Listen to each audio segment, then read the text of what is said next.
Welcome back to The Street on BNN. Well, for a closer look at market reaction to this morning's overseas market movers, we're joined by Ashraf Laidi. He's Chief Global Strategist at Citi Index, and he joins us from London. Good morning, Ashraf. As always, it's great to have you here.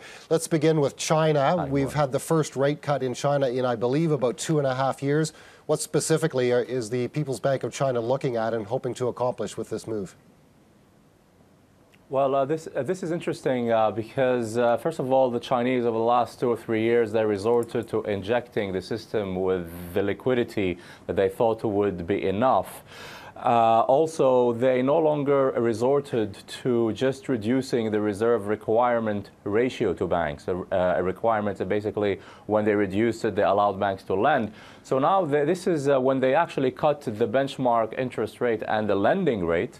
They're really, it's reinforcing the worries that there is not enough lending or enough borrowing, depending on how you see it.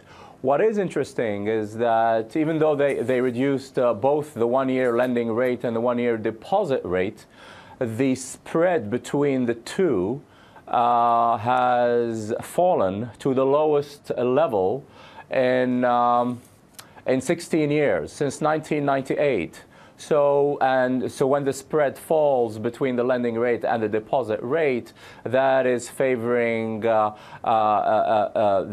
lenders or basically the borrowers, sorry, not the banks. And that is really and it's when you chart this against the GDP, which is the GDP growth is at a 4-year low, quarter on a quarter.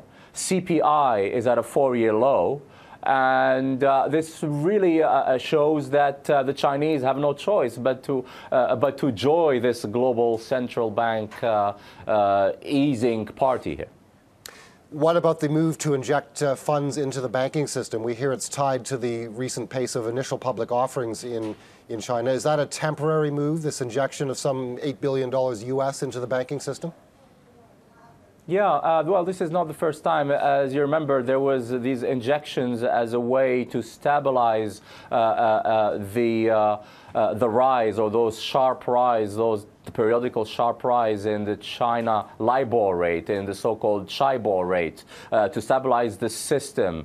So, you know, we could say that this injection is accompanying these offering. It could be a different reason, but it's the same thing that is happening. And, you know, a year ago, 2 years ago, when China used to give guidance towards lower growth, we used to think that that is okay, that is a soft landing. A year ago, with all what was going on in the copper market, and some of the banks were allowed to sort of to fail, or some of the lenders, the online lenders, were allowed to fail. Basically, this is saying to us that maybe we are flirting with the precipice here from what can be seen as a soft landing and what will not. And the reaction today, obviously, was a good thing for stocks. Whether it's an easing from Japan or from the ECB, stocks continue to push higher. The commodity currencies continue to push higher. The Canadian dollar is a currency that we favor the most among the commodity currencies, is actually also pushing higher, all at the expense of a temporary decline in the US dollar. I want to hear your views on what Mario Draghi has said, but first, can you follow up on just tell us why you favor the Canadian dollar over other currencies right now? Well, you know, all the hedge funds and all the very intelligent analysts have been talking about the risk of a downside to the housing market in Canada. But when you're dealing with a banking sector that is sort of sober, more than, you know, relatively speaking, compared to its counterpart, you know, in the US and in Europe.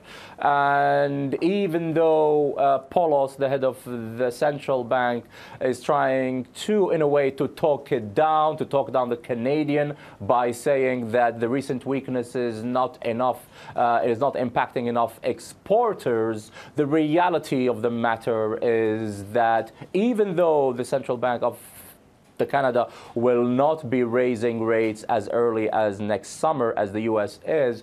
As far as the spreads is concerned, and as far as they're enforcing easing of the other central banks, that makes the Canadian dollar a positive play on a relative basis against the British pound, against the euro, and even against the Japanese yen.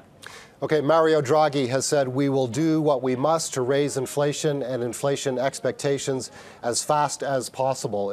This is not something new, but is the market correct in bidding shares up today on this news?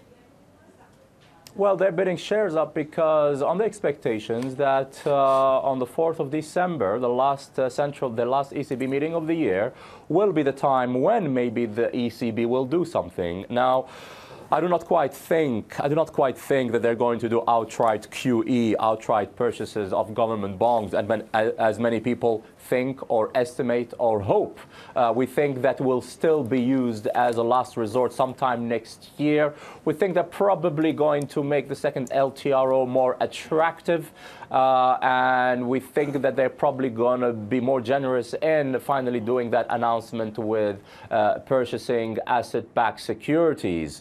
And that is why the euro is weakening, because of the expected measures that the ECB in December meeting, it's going to forecast a lower inflation, a lower growth, and what he said today in the speech, that in spite of the opposition from the Bundesbank and from other members, I am Mr. Euro, and I am the one who will decide. Okay, let's leave it there. It's great to talk to you, Ashraf Laidi. Thank you very much, and have a good weekend. Thank you. That's Ashraf Laidi. He's Chief Global Strategist at City Index, and he joined us, of course, from London, UK.